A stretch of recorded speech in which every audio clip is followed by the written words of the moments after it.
was hoping that was okay. No. Here.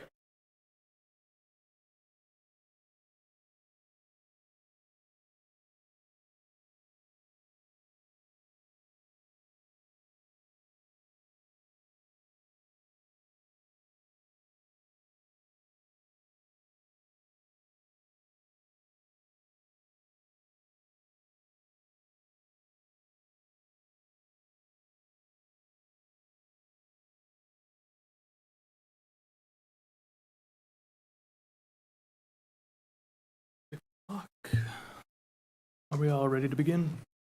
All right. Good evening, everyone. Welcome to the December 11th, 2024 meeting of the West Sacramento Planning Commission. Before we begin, can we start with the Pledge of Allegiance, please, Commissioner Squires?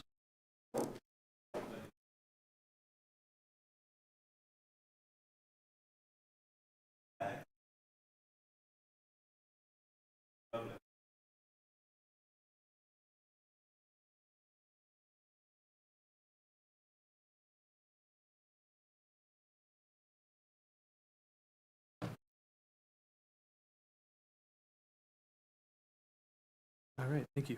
Before we begin any before we go any further, please make sure your phones are put on silent or muted out of respect for everyone in attendance this evening. Thank you. All right, beginning with our item number 1, presentations by the public on matters not on the agenda within the jurisdiction of the committee. I have no request to speak. All right, thank you. Moving on to item number 2, correspondence and staff communication from the Planning Commission Secretary. Yes, you should have a memo from Mr. Baruman regarding item number 4, and he'll get into that during his report. And then also a hard copy of the slides for item number 4. And then you should also have a memo from Mr. Ortega regarding item number 5. That's all. All right, thank you. And item number 3, the disclosure of ex parte communication from any of the commissioners. Anything to disclose? No? All right, thank you very much. Then we'll move on to item number 4, public hearings. Number 4, a public hearing regarding proposed amendments to Title 17 of the Municipal Code for Grand Gateway Zoning District.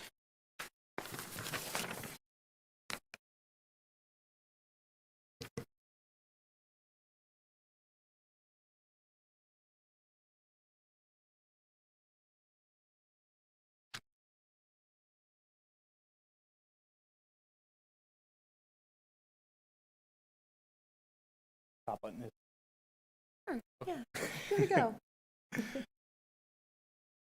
Right? bottom one. Yeah.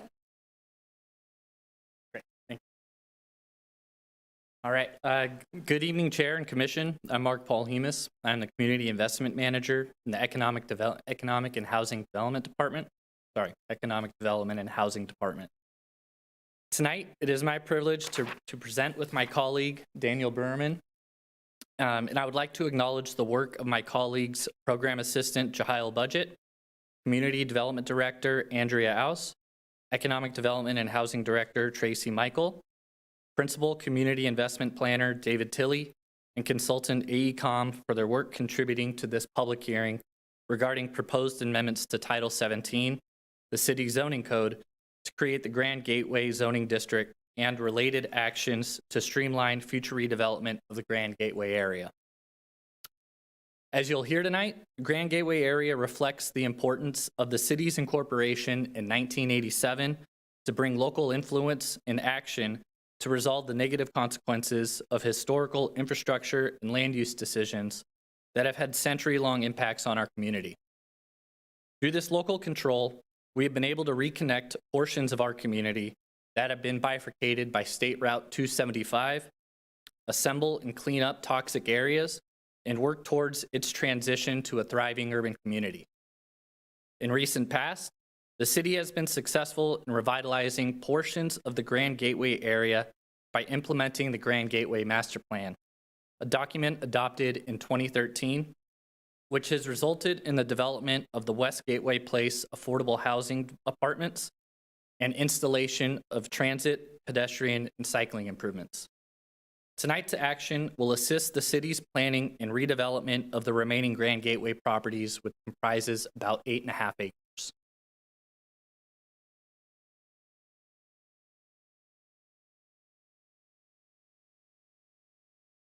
In tonight's public hearing, we recommend the following actions are taken by the commission to assist staff in continuing our work.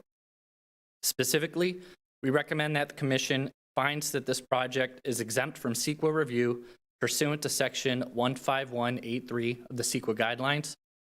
Find that the Grand Gateway zoning district is consistent with the general plan required for zoning amendments, and adopt Planning Commission Resolution 24-9 recommending that the City Council adopt Ordinance 25-1 amending Title 17 of the Municipal Code regarding creating the Grand Gateway zoning district and related action.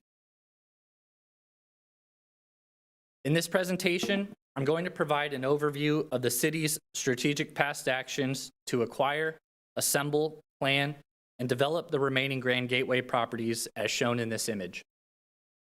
My colleague Daniel Berman will present to you the details of the requested actions, including the proposed zoning code updates and environmental analysis the city is commissioned to support the CEQA exemption.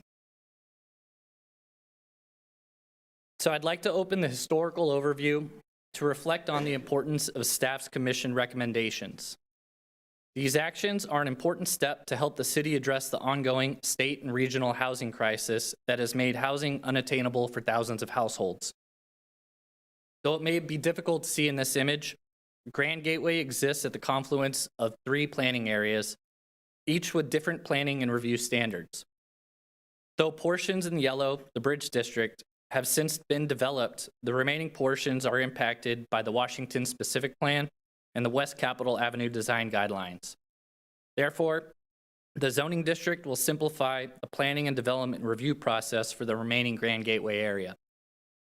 Additionally, this will help the city bring the Grand Gateway concept up to speed with other city actions that have been completed since the 2013 Grand Gateway Master Plan adoption, including a comprehensive general plan update in 2016 and recent updates to the general plan mobility element, among other actions.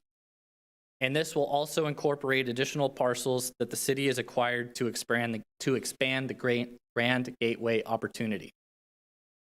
All of this has been recognized by regional and state partners as the Sacramento Area Council of Governments awarded the city a planning grant using state housing and community development funds to streamline development that leads to housing production in infill areas.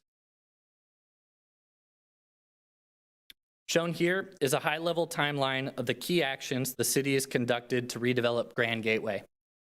As you can see, the city conducted initial planning activities soon after its incorporation with the preparation of 3 key planning documents in the early to mid-1990s.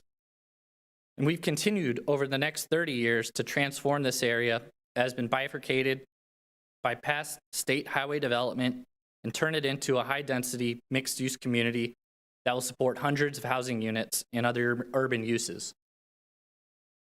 And over the next few slides, I'm going to dive into these activities that have led us to where we are today and what we plan in the next few months to advance the development of the remaining portions of the Grand Gateway area. 30 years ago, like much of the city, Grand Gateway looked vastly different from today. State Route 275 ran through Grand Gateway, and at the time, it was elevated and entirely cut off the north from the southern areas of the corridor. Additionally, SR 275 on and off ramps cut through the Grand Gateway site, as you might be able to see in the aerial image showing what the area looked like in the 1990s. Yep. Furthermore, since the city inherited a developed landscape from the county with little to zero planning oversight, West Capitol Avenue was fraught with nuisance uses, including several adult video and bookstores. Soon after incorporating in 1987, the city laid its vision for the future transformation of the city's riverfront and West Capitol corridor areas with the adoption of the Triangle Specific Plan, now known as the Bridge District, West Capitol Avenue Design Guidelines, and the Washington Specific Plan. These documents provided the city with policies and plans to reconfigure infrastructure and land uses, to reconfigure infrastructure to reduce significant barriers and transition our land uses from industrial to mixed use and housing to support the development of a new urban community. Importantly, these documents identified SR 275 as an opportunity for the city to gain control from Caltrans to make this corridor community-oriented, add additional north-south connections, and to transition excess right-of-way to developable areas. Following that, the redevelopment agency acquired the Tower Court properties highlighted on the screen in yellow. These properties were formerly occupied by an adult bookstore, an auto service station, and vacant parcels. In 2000, Caltrans relinquished State Route 275 to the city, thus enabling the city to reconfigure the corridor to bring it down to grade and establish those north-south connections that reconnect the riverfront and the community. The city completed this through the implementation of Tower Bridge Gateway improvements in 2006.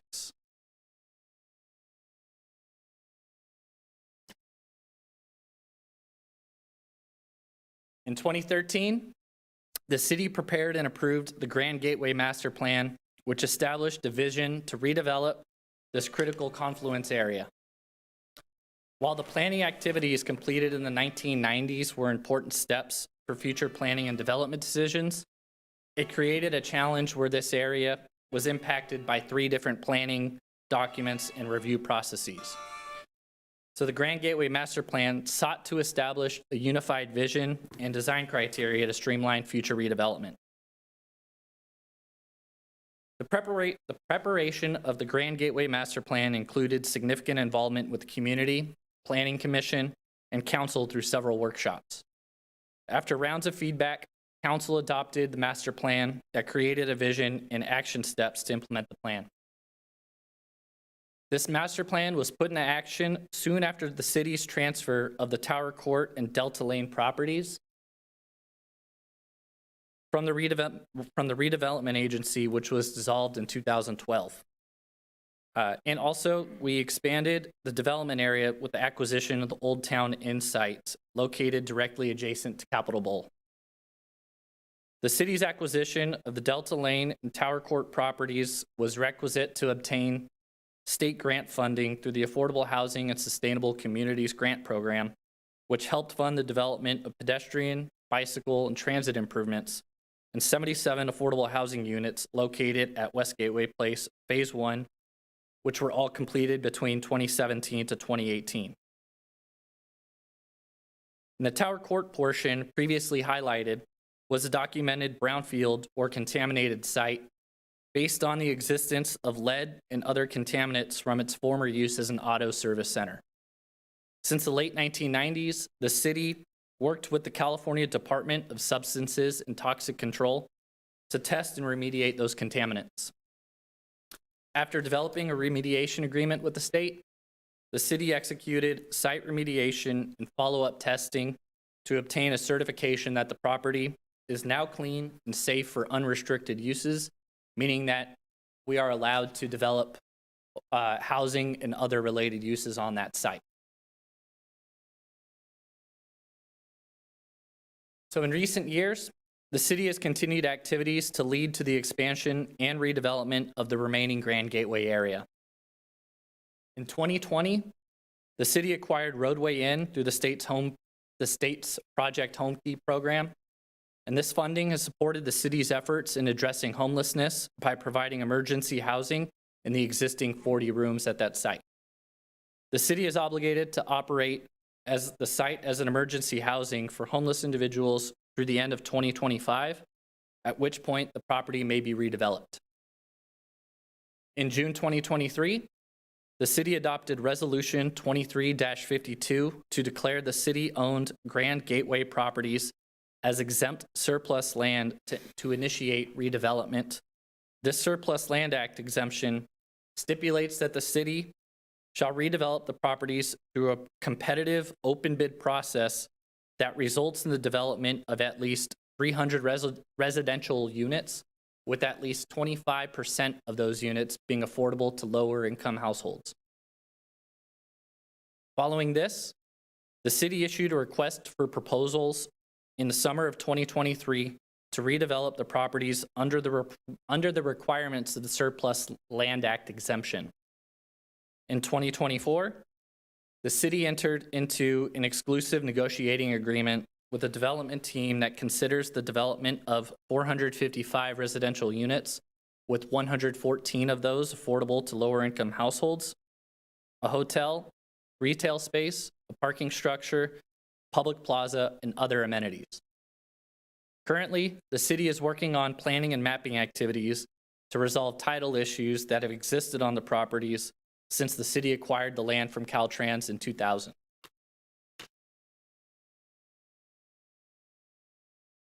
The city's exclusive negotiating agreement, or ENA, with the prospective developers stipulates that city will prepare various planning, environmental, and mapping activities.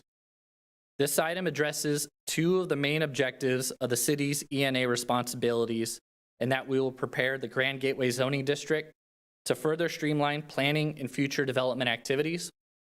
Furthermore, the city received state grant funding to prepare the zoning district and supporting environmental analyses. The Regional Early Action Planning Grant Program, as mentioned before, was designed to help local agencies streamline and support housing development in high-density, mixed-use areas to support greenhouse gas reduction efforts. City staff is currently working with a surveying and engineering company to prepare tentative subdivision and final maps for the project area, which staff will present the tentative subdivision map to the commission in 2025. This concludes my portion of the presentation. Senior Planner Daniel Berman will take it from here. Thank you.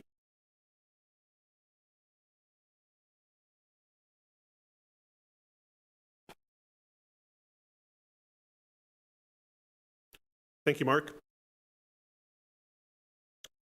So why are zoning code updates needed? Well, it's partially something that Mark mentioned earlier, really to clean up the overlapping development standards found in the governing documents, which are the Grand Gateway Master Plan, the West Capitol Central Business District Design Guidelines, and the Washington Specific Plan. The proposed Grand Gateway zoning district replaces the existing Grand Gateway overlay zone. If you go to Title 17 of the Municipal Code, you can see Section 17.16, the Grand Gateway overlay zone. So this carve-out was envisioned years before, at least in some capacity, during the last wholesale zoning code update. The table on the right side of the screen shows a comparison of the allowed uses in the new GG zone compared to that of the CBD zone. Of note, single unit dwelling and two dwelling unit would be a conditional use in the GG zone zoning district, as opposed to permitted by right in the CBD zone.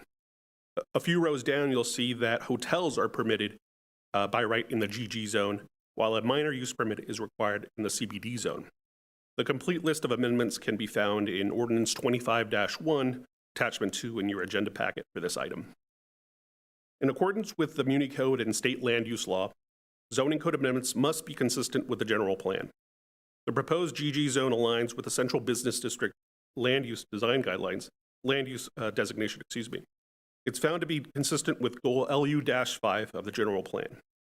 Goal LU-5 promotes the development of unique higher density and intensity of mixed-use districts and corridors that provide civic and cultural activities, including a range of residential, retail, and employment uses. Along with the action of creating a new zoning district, the city is removing 6 parcels which are currently in the Washington Specific Plan area. This formal action will take place during the Washington Specific Plan update, which staff anticipates coming to the Planning Commission in the first quarter of 2025. Here you can see the zoning and general plan land use map. The CBD zone land use is shown as a dark red or maroon color. The light industrial land use towards the upper left is in purple, and the waterfront land use is depicted in dark blue. The new GG zoning area is highlighted in yellow.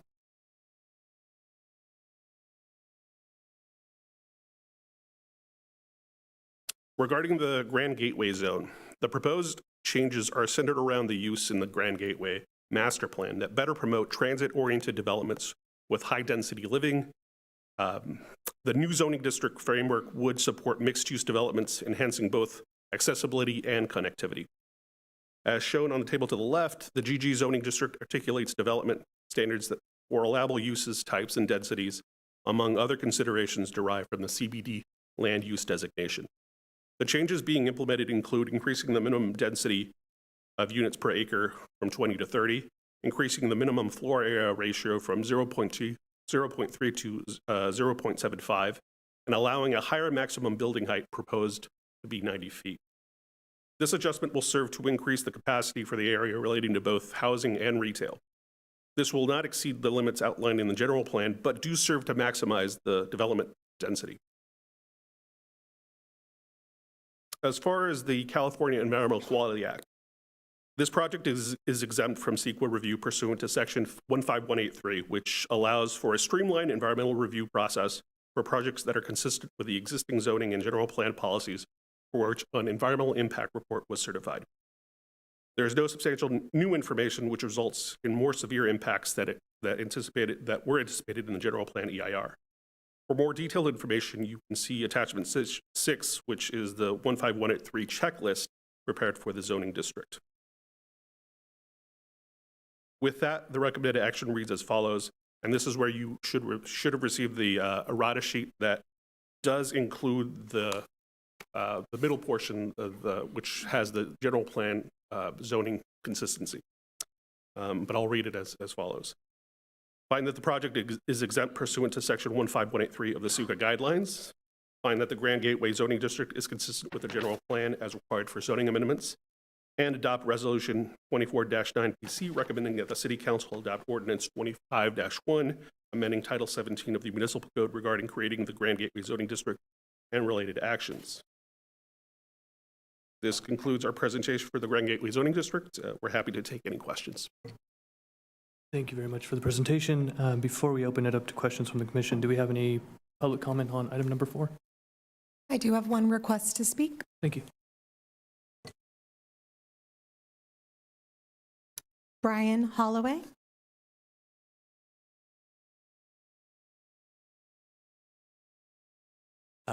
Good evening, Chair Delgado, members of the Planning Commission. Brian Holloway, Holloway Land Company, representing the City of Dharma Realm Buddhist Temple Association, which is located just across the street and down the road a little bit from City Hall. You may be familiar with the location as the former historic El Rancho Hotel.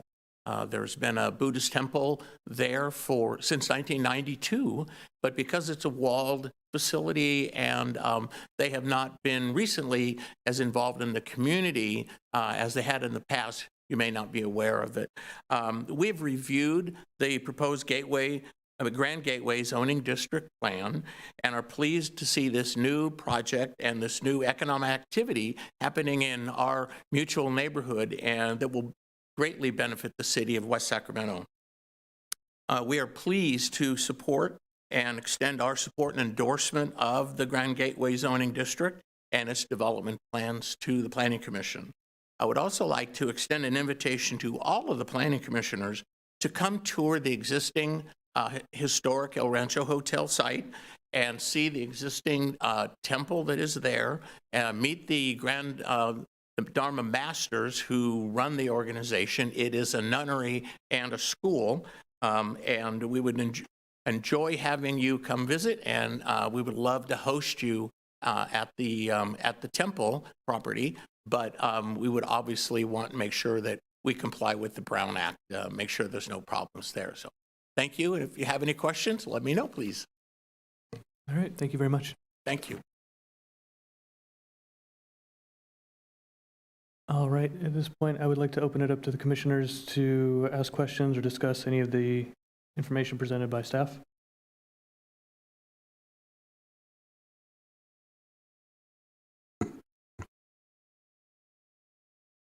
Am I on? I don't see the button. We can hear you, Commissioner. This one? Yeah, we can hear you. Oh, okay, good. I have a question about the height change. um, 90 feet as opposed to 75. Can you give us an explanation of the justification of that?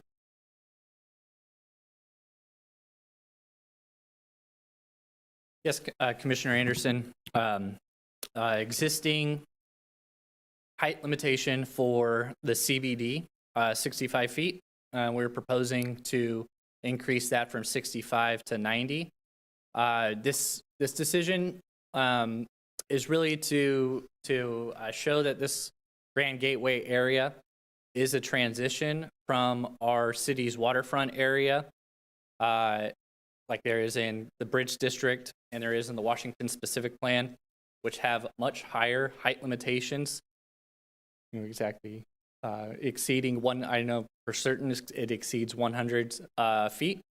So we felt that by doing so, this creates a great transition from all the higher densities that are occurring along our riverfront zoning areas into the central business district, which is, more typical of like a main street that you would see in many communities. So really this is, as it's been a confluence of 3 different areas of which most of those have higher height limitations, we want to kind of use this as that transition, a kind of transitionary phase from those higher riverfront areas down to the CBD, central business district. I realize that there is as many as 200 feet Yes. on the other side of the river, but 90 feet is new to us, if I recall. So- I don't think there's anything in West Sacramento that approaches that. Is there? What 90 feet will limit is that it's really the threshold of what could be possible with building a stick frame development under the current state's building code. So it wouldn't trigger any type of high-rise development. It would just be able to maximize what could be allowable under kind of a stick frame development type. Is this only limited to hotels? It would be applicable to all land uses that are proposed or that are in that allowable land use table that are in the zoning code. So this would allow for 90-foot height limits throughout the area, throughout the entire area that you're describing, the Grand Master? For these 8.5 acres, correct. Yeah. That's very difficult for me to buy. I have a very hard time with that. Yeah. What is the justification for going from 65 to 90? With that, So, I think we roughly estimated it would accommodate about 5 stories for development, and so that's around the 90 feet that we estimated for development of that sort. Well, I'm fine with that part, but what I'm having difficulty with is the number of units that can have that kind of height limit. Help me understand that a little more. Are we looking at are there no limits to this 90-foot level? Help me understand that a little better. You said that this is throughout the area, completely possible that it could all be 90 feet. Am I correct? sorry, Mr. Bruman, could you bring up the outline of the area that we're discussing?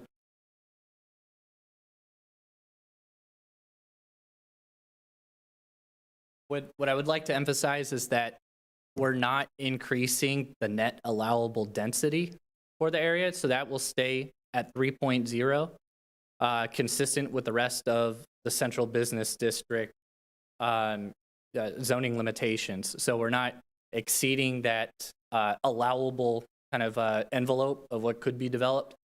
This enables a project development team to be able to, perhaps shift some of that density from one, component of the project over to another, and still enable them to kind of keep that cap at 3.0 FAR. So this does is it enables the prospective development team some flexibility with their siting, If they find that one particular parcel may not be favorable for having, say, 4 or 5 stories, then another parcel where maybe they want to capture some great scenic views of Tower Bridge or of the riverfront, it enables that. And For to clarify, we're only discussing the area highlighted in yellow, correct? Thank you. For additional context, the city does have buildings over 90 feet along the waterfront. The Ziggurat Building, the Calisters Building. A few years ago, the Planning Commission and City Council approved River One. That's a building right there north of the ballpark. All the Bridge District is zoned for up to 250 feet, so there's quite a lot of development coming east of this site that could be quite large.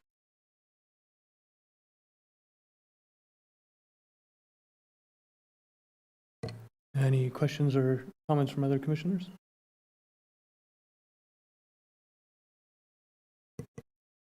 I guess the one thing I noticed as well, the change for the Grand Gateway zoning was minimum open space went down from 150 to 75. What's the thinking behind that? I think that was, we have found in other developments, projects that meaning that open space can be sometimes a barrier. So we thought, and with the recent code updates, I believe that went before the Planning Commission about a year ago, we changed the common open space from 100 to about 75 square feet. So it's consistent with a previous zoning code update that we implemented about a year ago. Right, that was something that I believe everyone here discussed in a previous meeting. All right, any other comments or questions before I ask for a motion? Okay, do we have a motion on this item? Yes, Chair. I'm happy to make the motion to approve staff's recommendation as amended in the memo provided to us today. All right, and do we have a second? I second. All right, thank you. With that, all in favor? Aye. Aye. Any opposed? Nay. Right. With that, we'll pass that. And thank you very much. Thanks so much.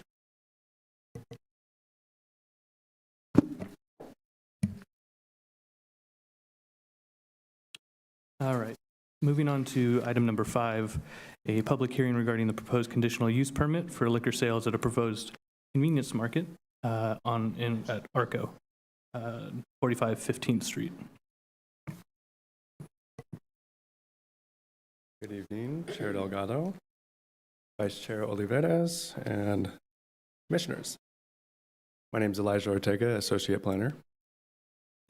So item number 5 tonight is consideration of a conditional use permit for liquor sales at a proposed new redeveloped Arco gas station located at the intersection of Jefferson and 15th Street.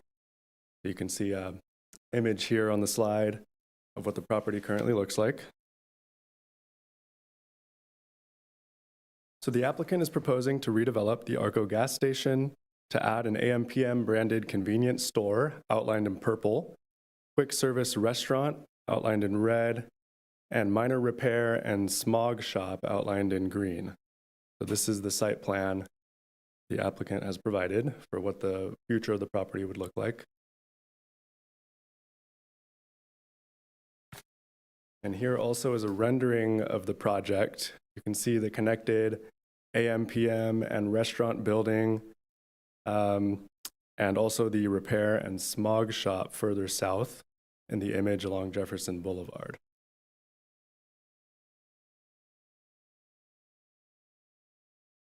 So the property is within the commercial zone, which is the C zone on the table here, whereupon liquor sales as an accessory use in smaller buildings less than 10,000 square feet do require conditional use permit approval. So you can see in the land use matrix here, convenience stores are permitted by right in the commercial zone, and the liquor sales would be classified as an accessory use occurring within that store. So it's an accessory use because it's not the primary use of the property. In this case, the primary use would be the gas station and the convenience market.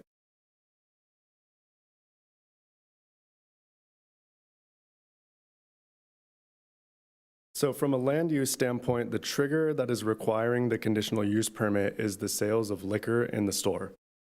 So in the city's zoning code, sales of beer and wine only do not require conditional use permits. And you can see here 2 different flow charts showing the differences between selling just beer and wine and selling beer, wine, and liquor. So it's kind of 2 separate processes that we're talking about here. They also require different license numbers from the Alcoholic Beverage Control. And I'll get into the nuances of the PCN requirement that you see at the very bottom of the flow chart there in just a moment.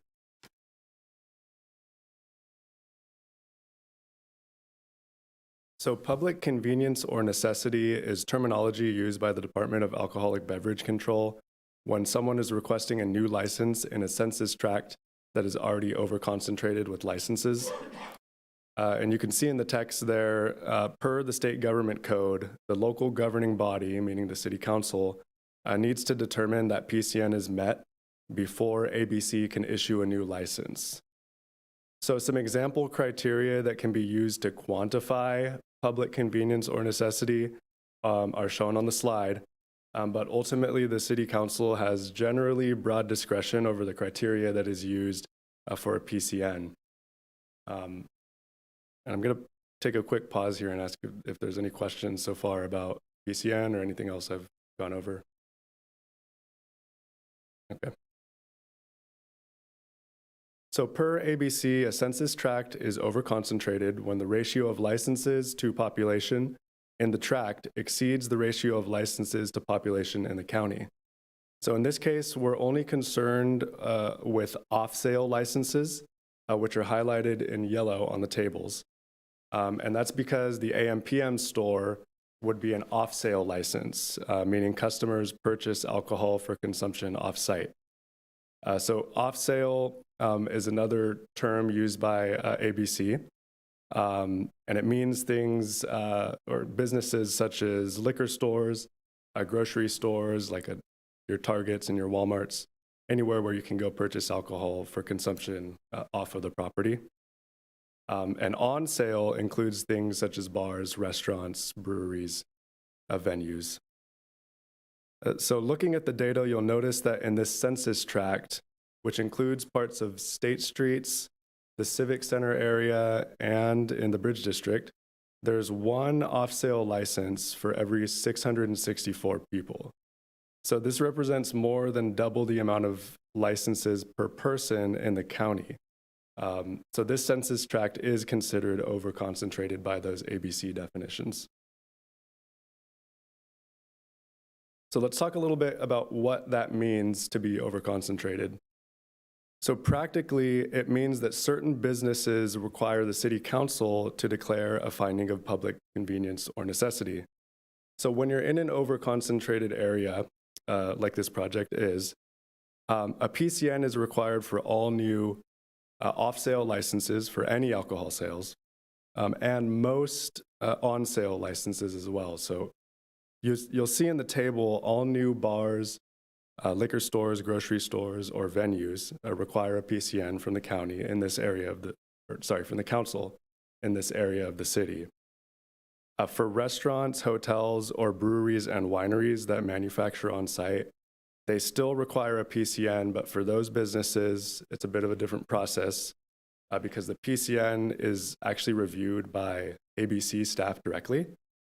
And then for licenses for manufacturing, wholesaling, distribution, or importing, those actually do not require a PCN at all because there is no direct sale to the consumer for those businesses. And I'll pause again. Are there any questions about the slides I've gone over so far? Yeah, thank you. So the city does maintain an administrative policy approved by the City Council in 2019 that outlines the process in West Sacramento for new ABC licenses. So the section I think that's most relevant for tonight's discussion is shown in this slide, which states that the chief of police shall determine whether there are existing problems regarding alcohol-related criminal activity at the applicant's premises or in the area surrounding the applicant's premises. And I will note that the chief has determined that there are existing problems in the area.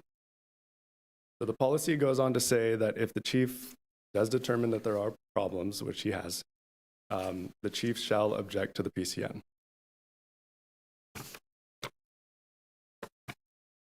So now I'll get into some of the data that was reviewed to determine that this area has existing problems regarding alcohol-related criminal activity. And I'll note that we do have Elaine from the police department available tonight as well to answer any more specific questions about this data.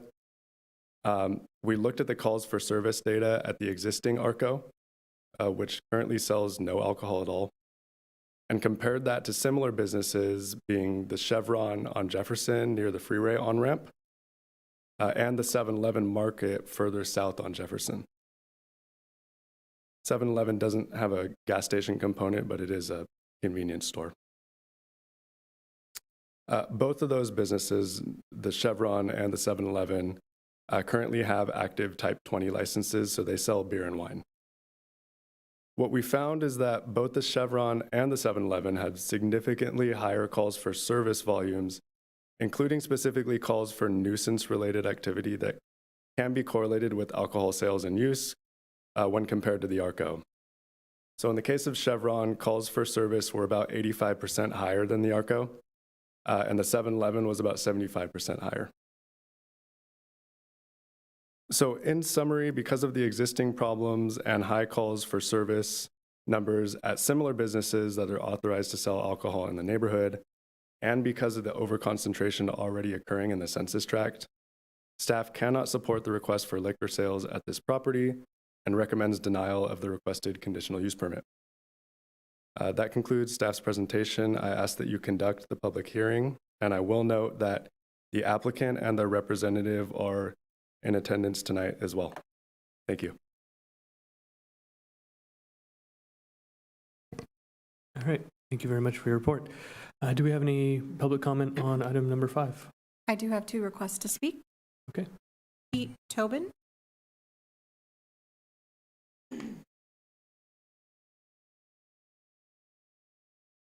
Members of the commission, Pete Tobin with Tobin Consulting. And just want to let everybody know that the building permits for this, the complete rebuild of the site, are a few months away from being approved. That's how close we are. With this rebuild of the site, there's going to be a substantial increase in landscaping. In fact, there really isn't any landscaping on the site right now. We're going to have new site lighting, state-of-the-art lighting that has motion detectors where the cars come in. There's dimmers on the lights. It's all the new stuff. New underground fuel tanks, a much larger and much more attractive convenience store. There's going to be a lot of windows where you can see in and see out of the convenience store. Right now, you can't see in. The existing site has 4 gas pumps. With the new facility, there's going to be 8 gas pumps. And with 8, you're going to be able to get on and off the site a lot faster. There's going to be pass-by or pass-through lanes between the pumps. Currently, if anybody's used that site, it's very congested. We're going to have a state-of-the-art camera system with the new rebuild. And we'll probably have about 20 to 25 cameras, which is pretty standard for the industry. This Type 21 license is a vital economic component as part of this rebuild. And without the proper return on investment, a rebuild of this type will simply not happen. It's truly economic. So we thank you for your consideration. Thank you very much. Noah Phillips. Hi, good evening. Noah Phillips of Noah Phillips Law. I represent the owner and his business. I just wanted to spend a minute or two with everyone discussing the statistics that law enforcement has provided to you in support of their opposition. I've lived here since 2007, so I'll keep it very simple. I do not think that it is an apples-to-apples comparison to describe the area of the Chevron and compare it to Mr. Maroki's property at 15th Street. There is a ton of traffic, foot traffic. If you look at the statistics, there were over 33% of the statistics that were provided had to do with traffic violations, clearly associated with the off-ramp and the foot traffic that you find in that area. Probably a more accurate but not entirely fair comparison would be the 7-Eleven out there and Mr. Maroki's business there on 15th Street. Those are closer in size, foot traffic, and whatnot. But I would argue this when you look at those numbers. That 7-Eleven has needed a facelift for a very long time, and what Mr. Tobin described to you as far as the rebuild will be years in advance as to what that 7-Eleven represents. I would also say, and end on this basic concept, I know that the police chief has a lot of discretion here to kind of offer their opinion about whether or not there's going to be an uptick in crime based on whether or not liquor is sold at this property.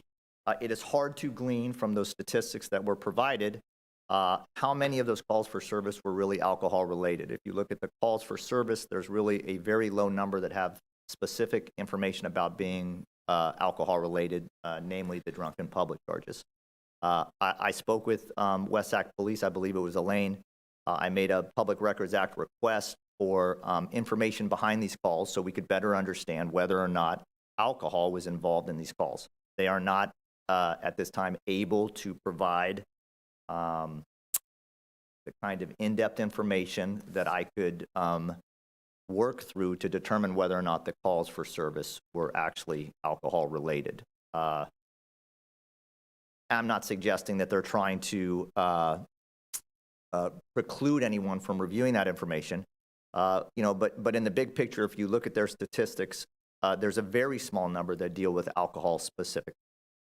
And having been here and a resident for a long time, there's that space between, the Chevron and the Target out there that seems to have a very hard time getting developed and connecting those two areas. And I would suggest that a new facility like Mr. Maroki's would make a big difference. Thank you. Thank you very much. All right, I will now open it up to the commission for questions for city staff. Yes, I have a question for the representative from the police department. And that is, my question is, how significant... Commissioner Squires, just give her a moment to get up to the microphone, Okay. please. Yeah. Thank you. Hi. Hi. How significant is the foot traffic element in these kind of statistics that we're looking at compared to people driving in with the car and driving out? What's the significance of the higher foot traffic? So what you're seeing are our call for service problem types. And it's how dispatch categorizes a call when it comes in. The analysis that I conducted for this particular report, we didn't look into those details.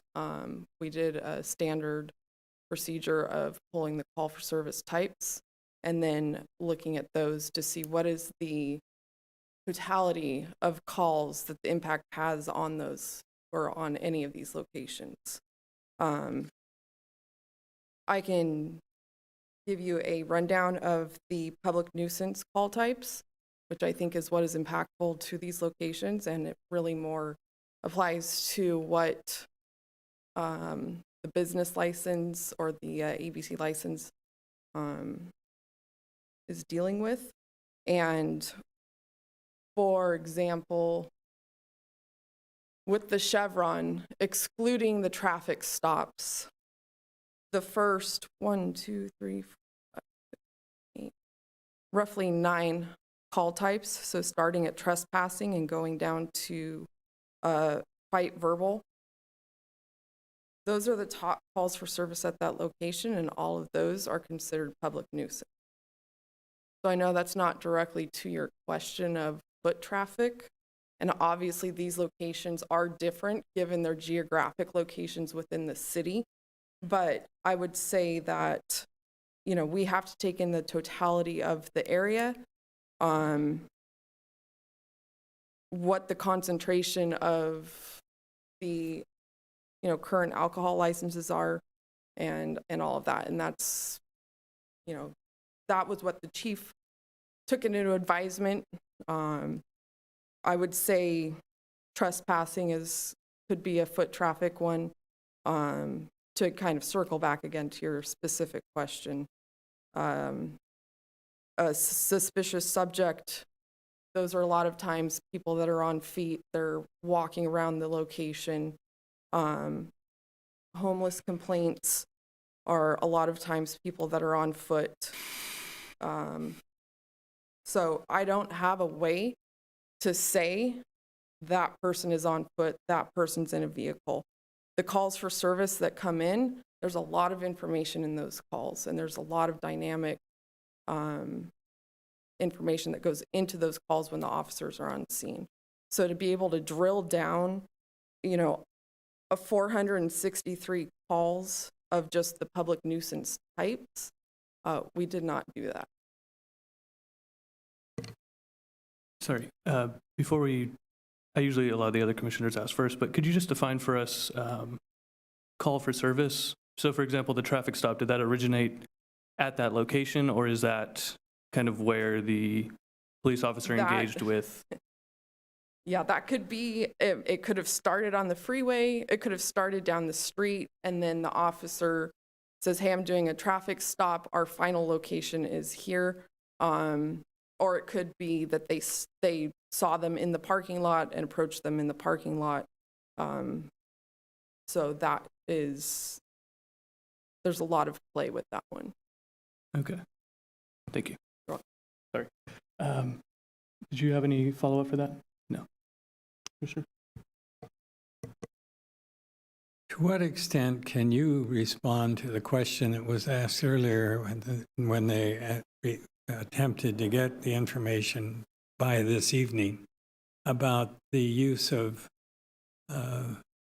alcohol in these particular cases? It's hard for us to determine how many of these are alcohol related. And that's the bottom line for this particular topic that we have set before us.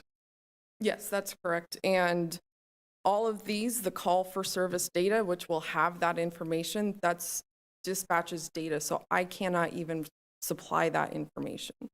So that's why the PRA was submitted, and it's going to have to go through our dispatch. I can, you know, I used these statistics for our internal purposes, but for the official PRAs, that goes through dispatch to be able to get any specifics on the call detail. You're unable to tell us exactly how many, or even about how many, are alcohol related when we're looking at alcohol related issues here. No, I think I'm confused with what you were referring. I was speaking to what Mr. Phillips had asked or mentioned. What we can provide is a little different because we can conduct that analysis internally, but that analysis was not asked of me to provide, so I can't give an answer at this point in time. And you give us some idea, in your own opinion, how much of this is alcohol related? I honestly cannot, because there are so many variables that go into these call types. I would have to read every single call to determine if the homeless complaints, if that person was under the influence of alcohol, and not all of that is documented either on a call for service or in a report. Because if we make contact with somebody and no report is required, we just assist them, or we ask for a mental health clinician to come and provide them services. We don't document necessarily what the, situation is. We can't ask them, are you on alcohol or drugs? So it's not going to be an easy answer for you. Let me ask this, and this is not related to you, but is there any on staff that can help us with that question? It seems to be pretty much a bottom line question. How much of what we're looking at here is alcohol-related incidents that we have to be concerned about?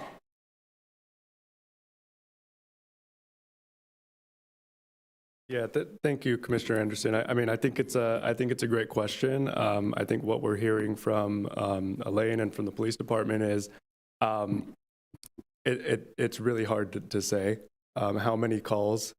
We're talking about a police department that gets, numbers of calls, numerous calls a day. For them to comb through that data and find out exactly which call, alcohol was involved in, it's difficult. I'm not saying it would be impossible to do, but it would be heavily staff intensive. I think what we did and what we're presenting to you tonight is our best analysis based on the data that we have currently available. Well, under those circumstances, when we have a situation in which we've got a facility that is at best inadequate, and yet they determine that they want to be able to sell alcohol in order to operate this facility.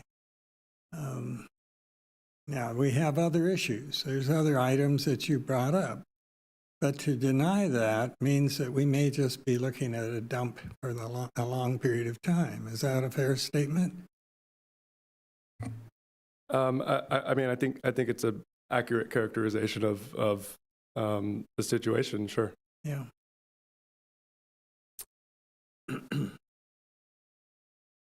Well, let me ask one more question. All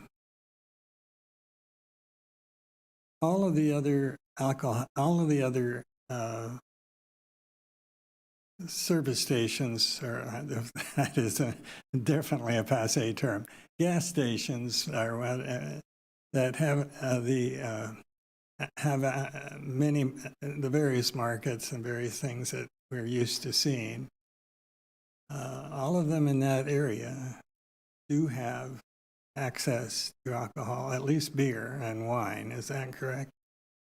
So I can't say all of them. I think I provided a table in the staff report as an attachment that actually shows which ones are permitted to sell beer and wine. I do have information for beer, wine, and liquor as well, so that's been provided in your staff report. So you can take a look at that. I will say the Chevron sells beer and wine. The 7-Eleven sells beer and wine. The rest are captured in that attachment to the staff report. Thank you. Can I ask one question? Elaine, I want to clarify, the information that you're looking through was not information gathered specifically for this app, right? It's just the data that you have. So when you say, for example, that even if you were to look item by item, you wouldn't necessarily know whether alcohol was present because the report might not reference it unless it was relevant for some reason in the report. That's correct, yeah. So what I'm hearing is that what you're really being presented with is the professional judgment of the police chief, that his recommendation is that you not grant the conditional use permit for the reasons stated, and the implication is that he believes there's a correlation between calls for service and alcohol. And that would presumably be based on his judgment over many years as a police officer. Yes. Thank you. Thank you. I had a question, Mr. Bruman. When you brought up the slide with the city ordinance regarding the police chief's review of, you said, could you go forward there we go. You said if the police chief determines that there's such a finding, the chief shall report such problems. You said the chief shall object to the granting of a conditional use permit, correct? So that's what you said. Is that the correct verbiage, or was I misinterpreting your statement? So yeah, so the text from the admin policy is right there on the screen here. So this is what the admin policy actually says. It doesn't say that the police chief will object to the conditional use permit necessarily, but he will object to the PCN hearing. So it's kind of just a matter of sequencing. But it stands to reason that if the police chief were objecting to the PCN, that they would also object to the CUP.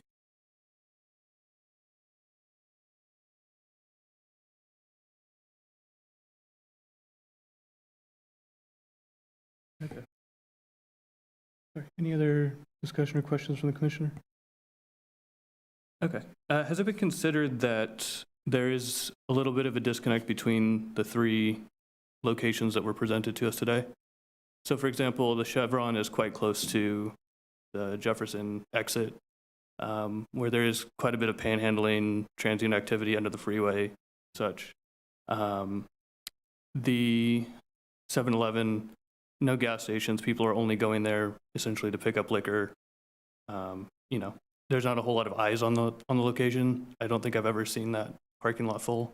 Mm-hmm. Whereas the redesign that you presented to us, which is, for the record, just a draft, correct? Well, it's I believe that design is in for building permit, so Okay. It would be more than a draft at that point. They have improvement plans drawn. Okay, so that would have a restaurant on site.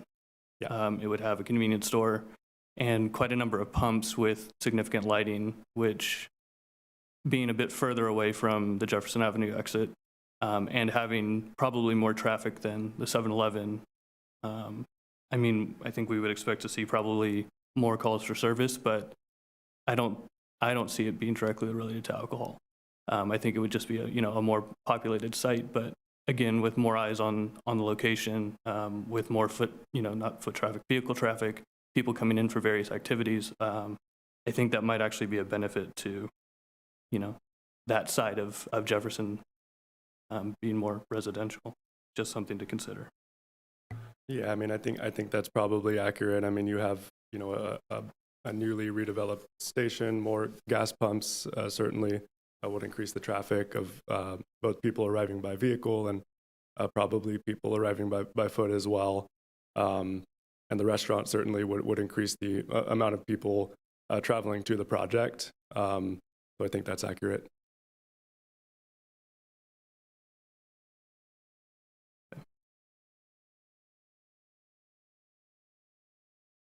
Might I ask? Does the AMPM Lake Washington sell alcohol? That is a good question. I am not sure off the top of my head. I'd have to look into that. Would be a different census tract?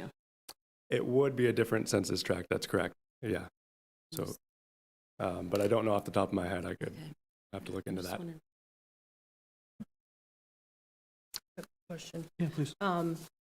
I know we've been touching on the alcohol specific portion of it, but I also want to better understand the undue concentration aspect, because I see this as a two-prong issue. And so for those reasons, whether we said yes or no today in accepting the conditional use permit, we still have the other compounding element of the undue concentration. So can you help us understand more about that portion of staff's recommendation? Yeah, absolutely. So here's the slide here showing undue concentration as defined by ABC. So again, overconcentration occurs when the ratio in the census tract of licenses per pupil exceeds the ratio at the county level. So that's what's happening here in this census tract. So, when we have overconcentration, it doesn't necessarily mean that we're going to blanket say no more licenses at all. But it does require, both the city and ABC to kind of take a closer look at what's happening there and a closer consideration of each new license in the tract.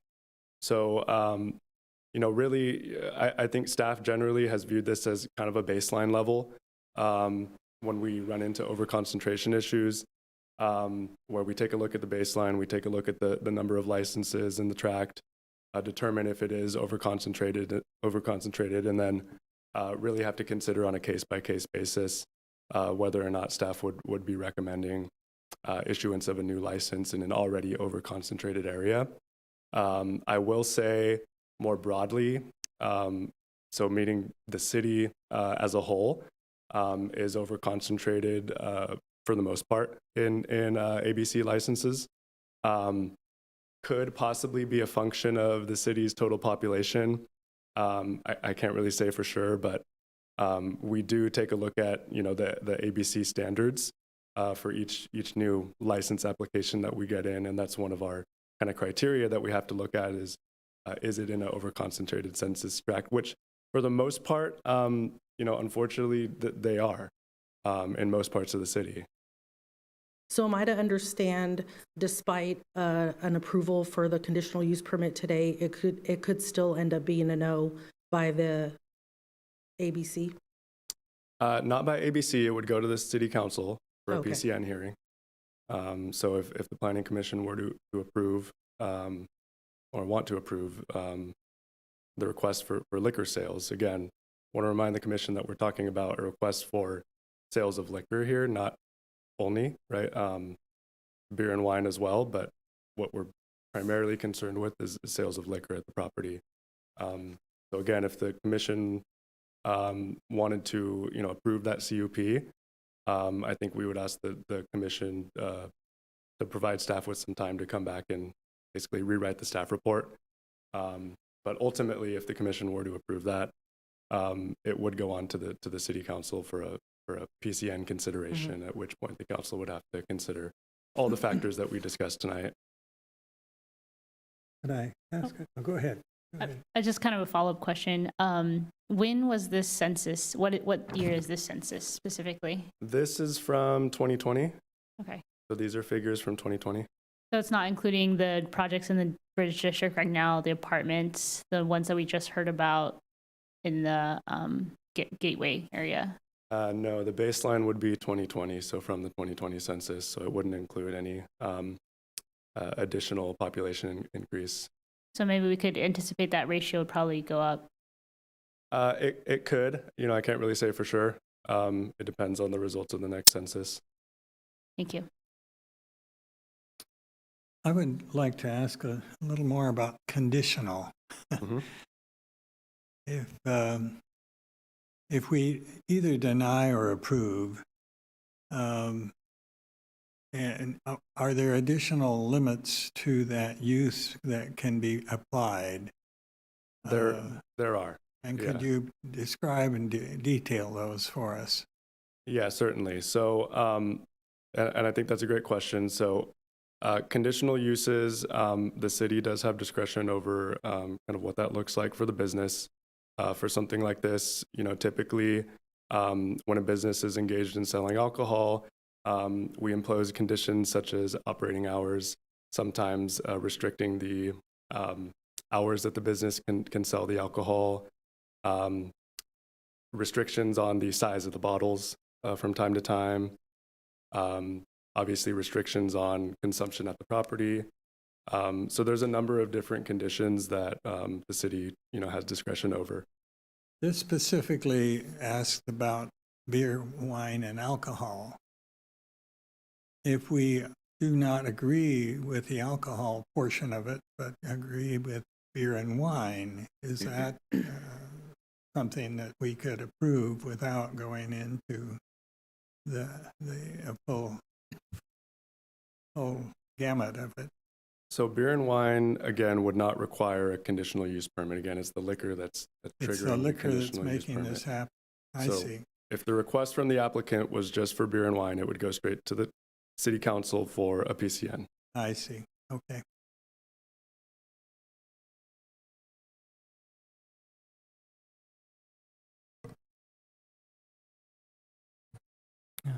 Any additional discussion from the commission?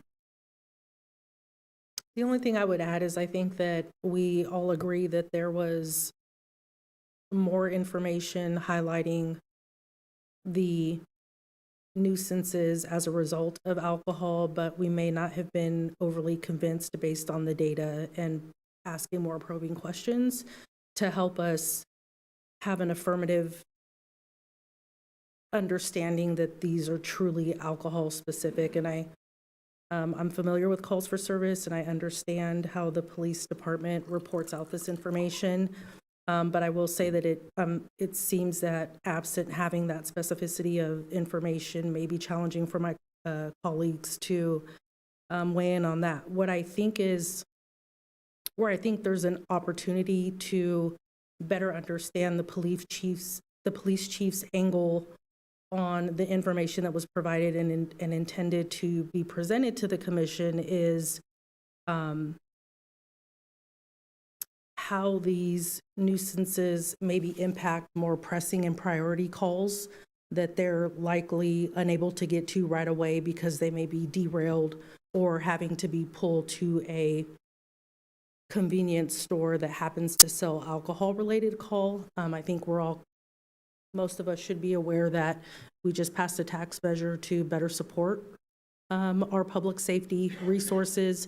And so for me, the community's health and safety is a priority. In my capacity as a planning commissioner, when understanding that these types of topics come before us. So I think that there might be an opportunity there for potentially the police chief to expand more on some of those implications that this commission approving the CUP may or may not have some more of those pressing and priority calls that may distract our police department from responding timely and efficiently. I'm not sure if that makes sense. Feel free to ask me questions, but that's more or less kind of where I'm leaning, where I would need more information to be comfortable. Sorry, and I have a follow-up on that then. Sorry, the representative from the police department, Elaine? If you wouldn't mind coming back up, please.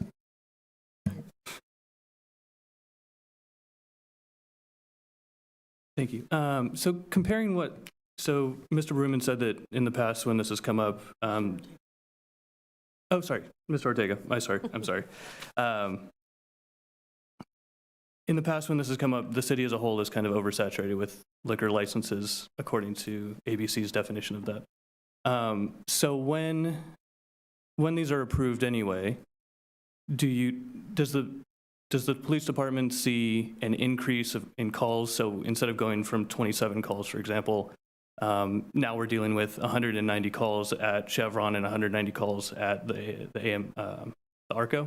Or is it, those calls move from one location to another?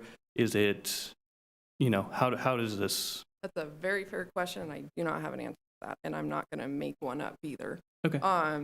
Yeah, that would have to be a very historical study of looking to see when a liquor license was approved, what were the calls for service prior, and then what were they after, and that was not asked for this. Okay. So I don't have that. All right. No, thank you. Because I think, and Commissioner Olivares, correct me if I'm incorrect here, but this is kind of what you're bringing up, right? Was if we approve the conditional use permit, it goes to city council and what have you. Are we going to increase the calls for service in this specific area to the detriment of the rest of the city? Or are we going to see more or less the same volume of calls within the same area, just at different locations? Kind of within that, I guess, census tract, since that's what we're dealing with right now. Okay. I'm wondering if there's a third option in that I'm wondering if we simply approve the staff recommendation, deny this particular request, and then allow them to proceed with beer and wine. And the beer and wine without the liquor is a whole different issue. That would be up to the applicant, I think. Yeah. But yeah, I'll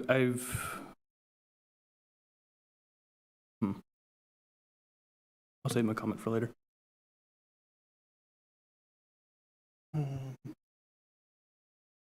But yeah, I think from the planning commission's perspective, if we're going to, you know,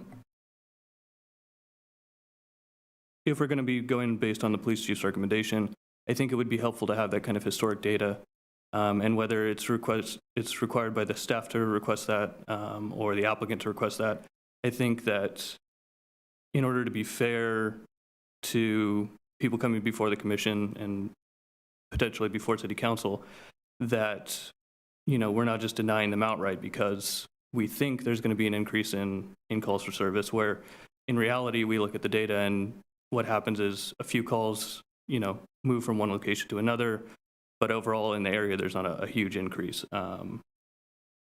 Because, yeah, I just don't think that's fair to, again,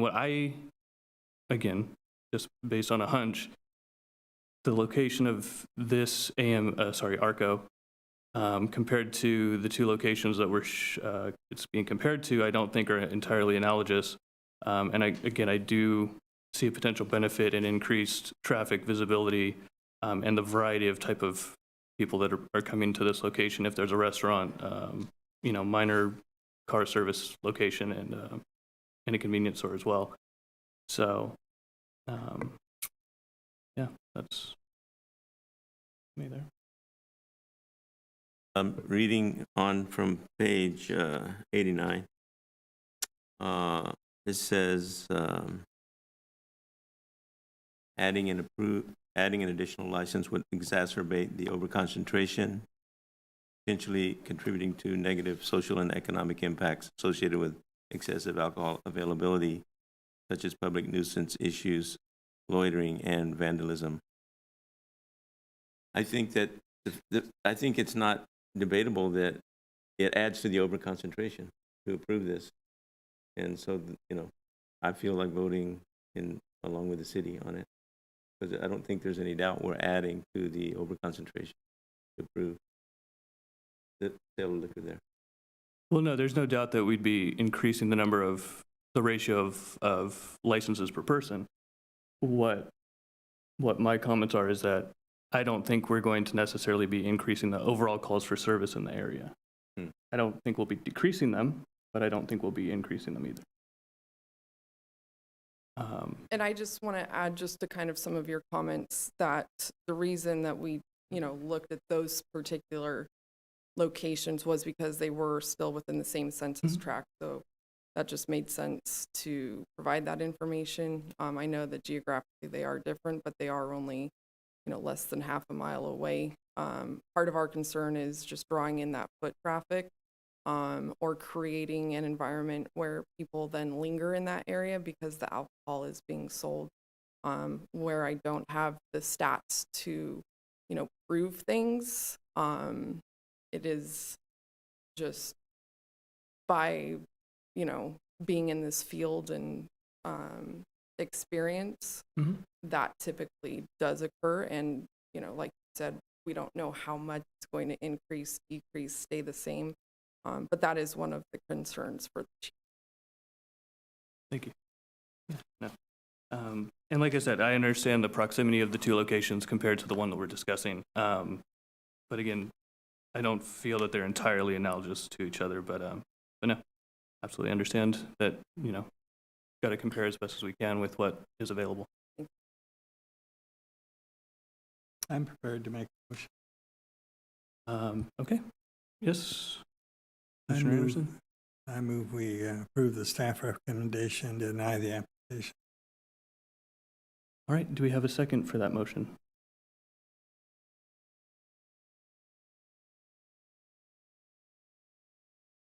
Okay. Commissioner Squire, did you want to second the motion? Can he repeat that, what he just said? I move the staff recommendation that denies the application for the conditional use permit. So you're recommending that we accept Deny. what the staff recommends? I second it. All right. All in favor to, accept staff's recommendation and deny the conditional use permit? Aye. Are we ready for a vote? Yes. All right, I'll vote aye. Can I suggest that we do a roll call vote? Yes, thank you. Then we'll go ahead and do a voice of roll call vote on this? Commissioner Wong? No. Commissioner Squires? Aye. Commissioner Linker? No. Commissioner Anderson? Aye. Vice Chair Oliveras? No, and I'm prepared to make an alternative motion. Chair Delgado? No. All right, and I'll accept the alternative motion. Thank you, Chair. I appreciate that. I'd like to make the motion in light of the robust dialogue that we've had thus far on the dais that we give Elaine and city staff an opportunity to go back and gather the additional information that we've discussed and quasi-requested. And I think we can do our best to go back on the public record and see if we can restate the ask, if you think that would be helpful, Elaine and or Mr. Ortega. But my motion is to hear this meeting at a soon future date with the request to have additional information provided. So continue this at a later date? Yep. Okay. Yeah. Would you prefer this to be a date certain or uncertain? So That's the part I always forget to come up with at the top of my head. I think that allowing staff a couple of weeks to get this information, to me, seems reasonable, but I don't want to. Okay, sorry. What would be a reasonable time frame for this motion? So I think I'll lean on Seamus to kind of take a peek at the calendar, but noting that we are running up against the holidays, I would anticipate the last meeting in January or perhaps the first meeting in February as the soonest. I would recommend no earlier than the first meeting in February. Okay.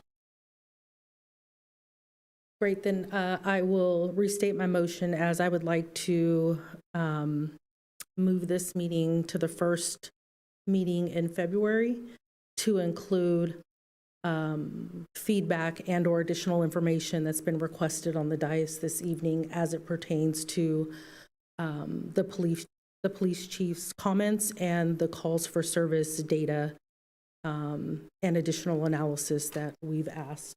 Does that sound right, Chair? Yeah. And if I can just want to ask, Elaine, are you comfortable that you understand what the additional data is that you're being asked to gather?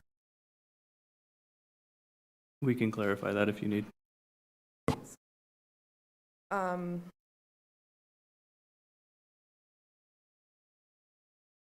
So to the best of what we can do, I know the first question was how many were alcohol related? How many calls are actually alcohol related? I will say that one I may not be able to give a good answer on. And I think I gave my reasons for that. But we will obviously look and see what we can do.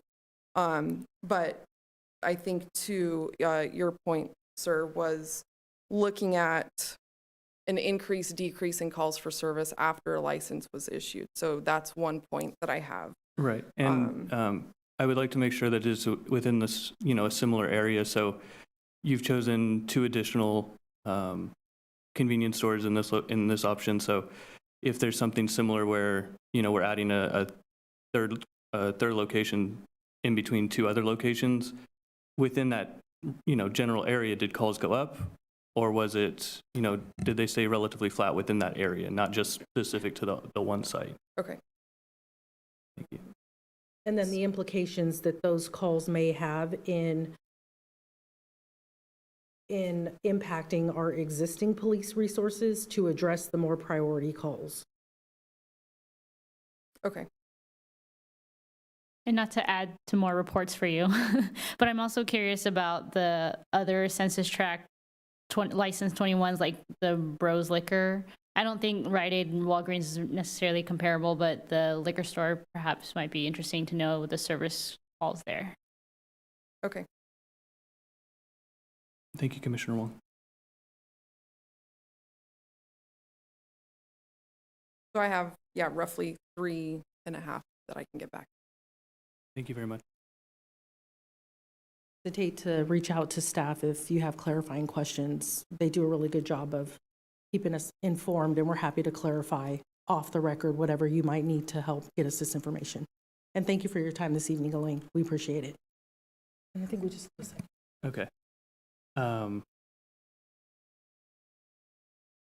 So just to clarify, the motion is to continue this item till the first meeting in February, where we'll hear on the additional reports that we just asked staff for. Okay. All right, I will second that. And then we'll go ahead and do a roll call vote again. Commissioner Wong? Yes.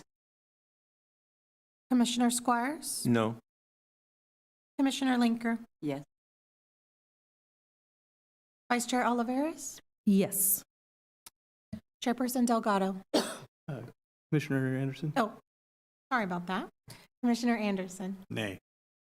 And Chair Delgado? Aye. Thank you. All right, thank you very much. We appreciate everyone's time and effort on this matter, and we look forward to hearing additional information during our first meeting in February. All right. Then that takes us to the end of item 5. Item 6, part 2, any commissioner communications? No? All right. I have a question.